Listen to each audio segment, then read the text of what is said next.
Hello, Kai Fenor. Today we have a new listings, new property here in Dalipi, San Jose, Antique. So today we will show to you how we convert a depleted property into income generating. So this beach resort property, we will turn into income generating. Tara, puntahan natin sa loob kung paano natin gawin to. So this is the entire property, 1,669 square meters, included the house, the two-story house, and the function hall. And you see, we have a fourplex, mga Kai Fenor. To turn natin ito income generating, tayo yung magmamanage. The property management of iFenor Solutions will handle to this property. Tara, tingnan natin kung paano natin ito ma-improve at saka ipa-generate ng income generating natin. Let's go!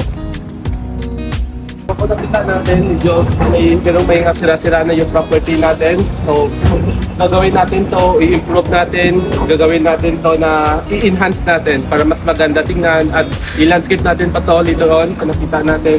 At mapakita din namin sa inyo yung before and after nito once na mag-generate na or magkaroon na siya ng operations dito sa beach resort.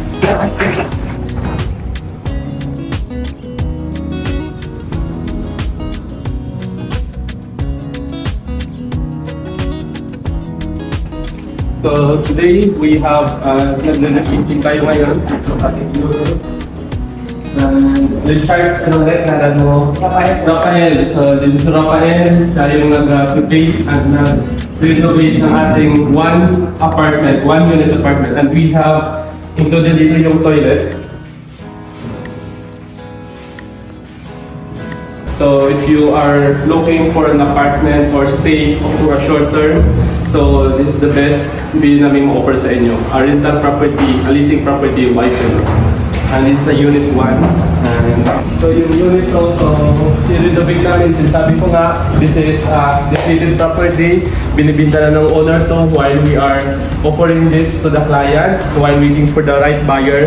So napag-isipan namin na ayusin muna to generate income and we partner with the owner para magkaroon din siya ng income while we find the right buyer. So this is another one unit na hindi pa siya renovated, hindi siya na-paint. So pangandahin pa namin to at mapakita namin sa sunod na vlog kung ano na yung result nito. 1, 2, 3, 4, 5, 7 apartment units. So same size nito. Yung size natin, medyo maliit lang to, good for 2, yun, good for 3. So medyo maliit lang na size, pero we included the toilet na kasama. So if you are looking for the property here in San Jose na for rent for short term, we offer this place for you.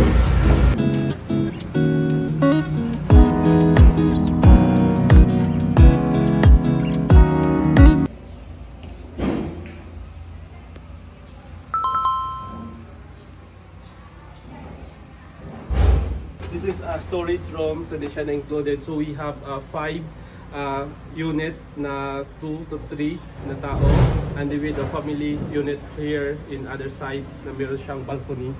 Makita natin.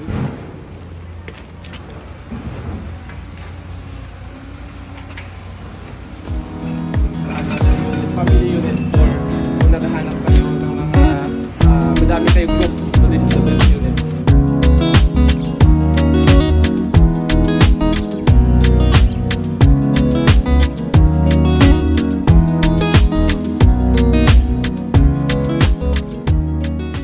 Another family room. So we have 2 family room. Yung isang family room hindi siya facing doon sa esplanade. Ito mayroon kang view doon sa esplanade na to. If you're looking for a nice view, this is good for a family or a group unit na pwede nyo natin dito sa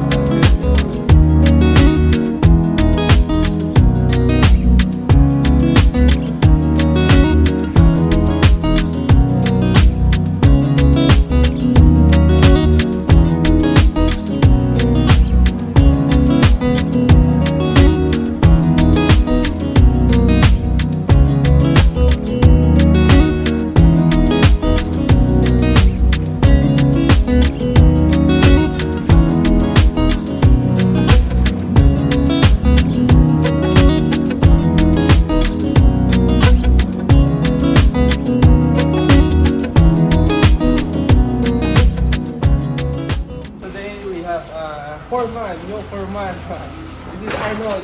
Ito yung nag-aayos ng mga furniture natin. Ito yung title and promote ay mga ano kayo problema sa mga furnitures or sa mga landscaping as well. So Arnold yung pupuntakin natin or Arnold Dalumpines sa Facebook. Ang magandaan dito kay Fernor, we have a canal in front facing dito sa development na development. So maganda talaga, we have accessible from the road and for the Esplanade, pwede kayo magligo. So mamaya mag-sign na kami ng owner on this cottage doon sa property management at sa property for sale nila. So samahan mo kami para tingnan natin kung paano kami gumagawa house transact with the owner and the partner. So,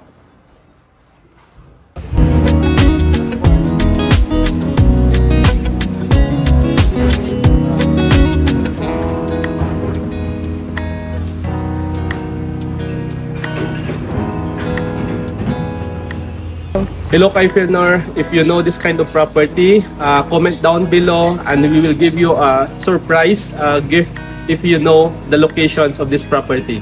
Thank you and good luck.